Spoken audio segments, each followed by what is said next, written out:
Hey y'all, so I have another data table FRQ for y'all. It's from the 2011 AP AB exam, Form B, question number 5.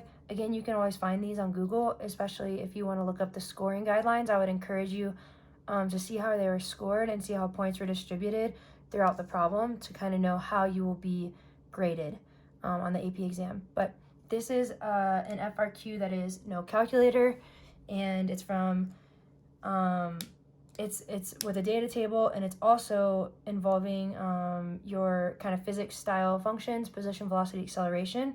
So it's combining data tables with the relationship between those physical functions. Okay, cool. So let's get started. We have a pretty intense looking table up here. You have time, distance, and velocity given to you. So you're gonna have to like keep track of those. If you want, you could label them as such on the side. So time, distance, and velocity, just to kind of like remind yourself. Okay, cool. Ben rides a unicycle back and forth along a straight east and west track. So if we're thinking about east and west, we have north, east, southwest. This is running east and west, so it's kind of like there's this guy, Ben, he's riding a unicycle.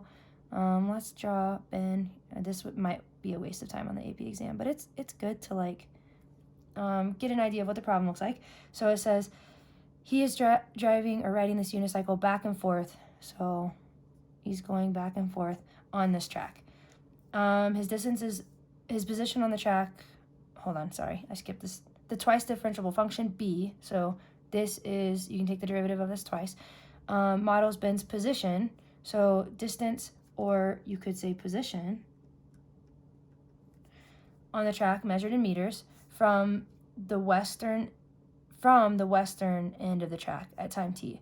So this is your western end. B of t is going to be his distance or position from this end. Okay, cool. And then t is measured in seconds from the start of his ride. The table above gives values for b of t and Ben's velocity measured in meters per second at selected times t. Okay, cool. Well, let's go ahead and start with part A. Use the data in the table to approximate Ben's acceleration. All right, we're trying to find acceleration. For these problems, I always encourage students to draw their position, velocity, acceleration chart. So let's go ahead and do that. They've already given us some like equation names. So the position was called b of t. That would go here. B of t is his position. Velocity they called v of t. And they haven't named acceleration, but let's plan on calling it a of t. This is just like our basic chart that we always draw for these style problems. So to get from position to velocity, you take a derivative. To go to the right, you take a derivative, velocity, acceleration, you take a derivative. To get from acceleration back to velocity, you're going to integrate with respect to, this is with respect to time. Integrate with respect to time. To get from velocity back to position, you integrate with respect to time. Okay, cool. So now that we have that filled out, we can go ahead and kind of like start solving this problem. We're trying to find acceleration. So we're trying to get over here at 5 seconds. Cool, so acceleration is going to be the derivative of velocity. We don't have a velocity function, so let's just like make a note. This is the derivative with respect to time of velocity. Since we don't have a function for a velocity, the best way to approximate is a keyword. We're not going to find an exact derivative. The best way to approximate a derivative is average rate of change, always. So we're going to find the average rate of change of our velocity function, v of t. And we're trying to approximate that derivative at time 5. So we have times 0, 10, 40, 60. 5 falls right in here. So we're going to use the points 0, x equals 0, the times t equals 0, and the times t equals 10 to approximate this acceleration. So we're going to say acceleration a of t is approximately the average rate of change of velocity, v of t, from time 0 to time 10. Ooh, sorry, a of 5. A of 5, because we're finding the acceleration at time 5. So now we're going to say equals, and we're just going to set up our A rock. It would be v of 10 minus v of 0 over 10 minus 0 equals v of 10. V of 10 is 2.3 minus v of 0 is 2.0 over 10 minus 0 is 10. The only thing, I want you to leave your answer like this, and the only thing we need now is units. So we could add units to our table up here. Let me do that in a different color so it doesn't look super crazy. B of t was meters. Velocity was meters per second. And then when you go this direction, you're multiplying another time unit in the denominator, so meters per second squared. Cool. So this would be acceleration, meters per second squared. Indicate units. That's why we put our units on there. Cool. Let's move on. Using correct units. So again, they want units. Interpret the meaning of the integral from 0 to 60 of the absolute value, these bars are important, of velocity with respect to time in the context of this problem. Okay, before we continue, let's just interpret this meaning. So we're integrating velocity. We have velocity and we're integrating. We're going backwards. Okay, we're gonna get to meters, like a distance. So to describe the absolute value means it doesn't matter if Ben was going forward. So remember, he was going back and forth. The absolute value means we don't care if he was going towards a starting point or away from a starting point. We're gonna count up the entire distance that he traveled. This is total. Think of absolute value as total distance traveled. So the meaning of this, I would say the integral from 0 to 60, absolute value v of t with respect to time means total distance, we need units, total distance in meters that Ben traveled, and then we need the time. Remember to always look at your limits of integration from time 0 to time 60 seconds. So I would say from t equals 0 to t equals 60, and then use units for that, seconds. Cool. So we got 1 point here. Using the correct units, interpret this. Now let's go to the next part. Approximate this integral using a left Riemann sum with the subintervals indicated by the data in this table. Okay, so we want the integral of this entire table using a Riemann sum. R is what Riemann starts with. R is also what the word rectangle starts with. You should be using rectangles, and it says a left Riemann sum. So you're going to use your left point. I'm going to quickly sketch the velocity data right here. I'm going to do it here, but if I were you, I would find a bigger space on your paper to do this. I always encourage students to sketch this so that they don't mess up what should be an easy problem. So we have at time 0, the velocity, I'm sketching velocity, is 2. So we have a point at 0, 2. We have at time 10, let's do 10, 40, 60. 10, 40, 60. We have 2.3 at 10. We have 2.5 at 40 and 4.6 at 60. 2.3, 2.5, and then 4.6. Cool. Left Riemann sum. That means use on each interval, on each one of these, use the left point for your rectangle height. So we're between these 2 points, we're going to use the left point for our rectangle height. Now we're between this point and this point on 10 to 40, we're going to use the left point for our rectangle height. And then on the last interval, 40 to 60, here's my left point. That's my rectangle height.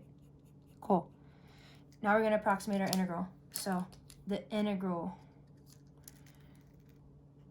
from 0 to 60 of the absolute value of velocity with respect to time equals. Area of rectangles is just base times height. So we're going to do 10. That's my first base times height is 2. Plus, next base is 30 times height, which was 2.3. Plus, next base is 20 times height was 2.5. Cool, and we need units. So remember, you just explained what this was. The integral is the total distance. The units for distance are meters. Sweet, you can leave your answer like that. All right, oh, this integral is an approximation, so it's always good to use that instead of an equal sign, the approximately.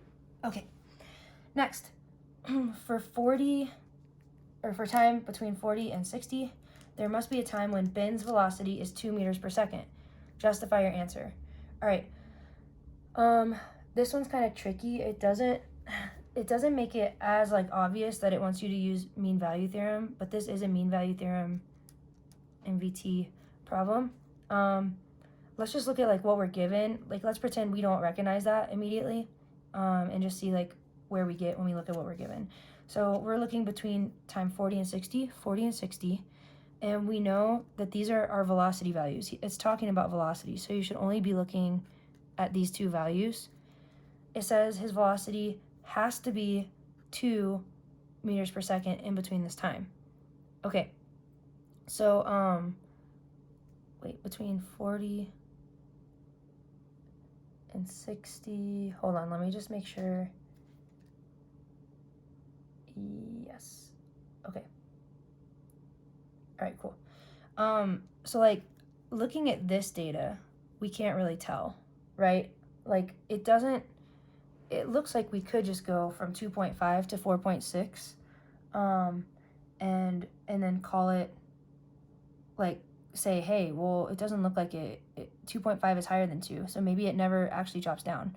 So it's telling us though that there must be a time t, like it actually has to be a thing. So where velocity is 2. So like don't say velocity can't be 2 because it's telling you it can.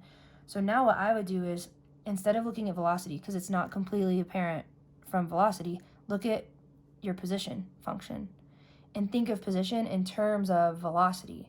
How would you get velocity from position? You're starting with b of t, you have to take a derivative or an average rate of change. So let's do this. Let's say let's first do the math. I'm going to pretend that we don't recognize MVT here. So first you would say, okay, V of t is approximately equal to the average rate of change of B of t from, actually we're going to use this interval from 40 to 60. And that would mean that this is V of t, velocity function is approximately B of 60 minus B of 40 over 60 minus 40. Normally I would not have you simplify this, but I want you to actually simplify it all the way down and you'll see why. So B of 60 was 49. I'm looking back up here. Minus B of 40 is 9 over 60 minus 40 is 20. 49 minus 9 is 40 over 20 equals 2. Okay, this just showed us that according to our derivative of position, the velocity is approximately 2. V of t is equaling 2 at some time in between 40 and 60, most likely at the time right in the middle, at t equals 50, right? Like it's saying we have to hit 2 at some point. Now it kind of looks like an MVT problem. So I would say since B of t is continuous, mean value theorem applies. And we would say V of t must equal to at some time on 40 to 60. Actually, we don't want bars or brackets. I always use parentheses. Cool. So that's how you would answer that question. All right, a light is directly above the western end of the track. This one's really hard, but it's kind of cool, so I'm excited about it. Okay, a light is directly above the western end of the track. So we have our track up here. I'm gonna move our track diagram down to here. So I'll put it right here. Hold on. Okay. I'll put it, yeah, right there is fine. Here's our western end. And then here's Ben riding his unicycle. Cool. And then a light is directly above. So I'm going to put L for light, the western end of the track. Ben rides so that at time t, the distance L of t between Ben and the light satisfies this thing. All right, cool. So we're talking about this distance between Ben and the light. Right now, this is like already looking like a triangle, right? So let's go ahead and draw that triangle in. So we have this triangle. We're gonna pretend that it's like a perfect triangle because in calc problems, you kind of have to do that. So like I'm kind of connecting all these 3 points, drawing a perfect triangle, and then let's label the things that we're given. So the first thing that we're given is it says the distance L of t between Ben and the light, that's this distance, satisfies this equation. We're not going to write that equation, but we know that they call this distance L of t. Cool. At what rate, what are they asking for? At what rate is the distance between Ben and the light changing? We're trying to find the rate of change of this. So we're going to write this rate. This is the rate means derivative of L of t. At what rate is this distance changing? Okay. At t equals 40. Cool. So there's a lot going on here. The first thing that I would do is say, well, we need to figure out this. So we have x and y on this triangle. We need more givens. Like we need more things that are given to us. So this distance, y, or why did I flip those? That's x. I'm crazy. This is y. Okay, this distance x, that was described as the distance of Ben from the west end, right, of the track. Well, up here it said Ben's position on the track from the western end is b of t. So this x value, this x distance, is going to be, I'm going to like bring it over here. Actually, we can go here. X equals b of t at the time that we care about, at t equals 40. We care about time 40. So we need to find b of 40. That's what we need to find here. So let's go up here to our table and now find b of 40. b of 40 is 9. All right, so we can label this distance x equals 9. That distance from Ben to the west end of the track is 9 meters. Cool. Can we find the y distance? So how do we find the y distance? It says the light is above the western end of the track. Let's see. Trying to figure out the best way to describe this.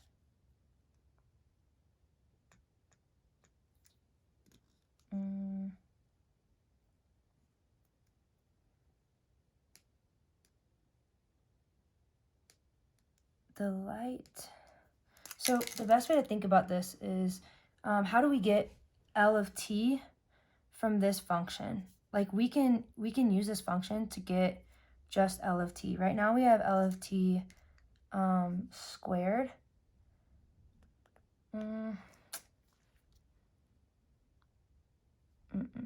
Let's just go ahead and find this part first before we fill out any more of the triangle. So we want dl, this would be dl dt, right? The rate of change of the L distance with respect to time. The only way we're going to get dl dt is if we take a derivative of the function that involves L. So that's what we're going to do now.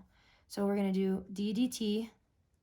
We're going to differentiate this entire thing, both sides. So we have L of t squared equals 12 squared plus b of t squared. We need to differentiate that whole thing with respect to time.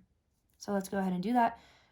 The derivative of this piece is a chain rule. We get 2 times the derivative of L of t, which is dl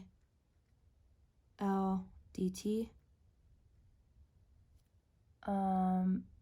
times L equals, this derivative goes to 0, derivative of 12 squared goes to 0, plus we need to bring out, is the derivative of the inside, which is db dt.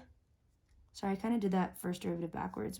It's a chain rule. Derivative of the inside, db dt, times the derivative of the outside, which is 2, but leave the inside the same, b of t. This is L of t technically, but I'm not writing of t because it's just a lot. Okay, so now we're trying to isolate dl dt. So let's go ahead and do that.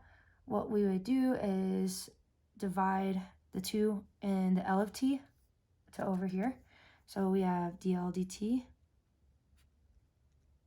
equals, we have db dt times 2. I'm going to actually write b of t over 2, and I'm going to actually write L of t. Okay, cool.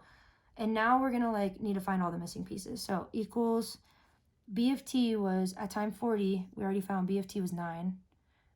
So I'm going to just kind of label these things. B of t was 9. dB dt, that's the rate of change of position, which is velocity. So we're actually, here we're talking about, if we go back up, we're talking about Ben's velocity at 40. His velocity was 2.5. So this dB dt is going to be 2.5. So on the top, we have 2.5 times 2 times 9 over 2. And then the last thing that we need is L of t, which is the distance at 40. So the way that I would find this is plug in 40. Hold on. This is the part that I'm kind of wait a second. How do we find L of t? Plug in t equals 40. We could square root this whole thing. That seems highly unlikely, though, that they would make y'all square root 9.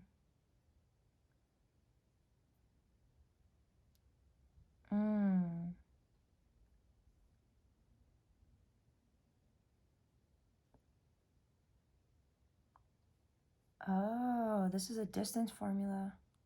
Okay. Oh, okay.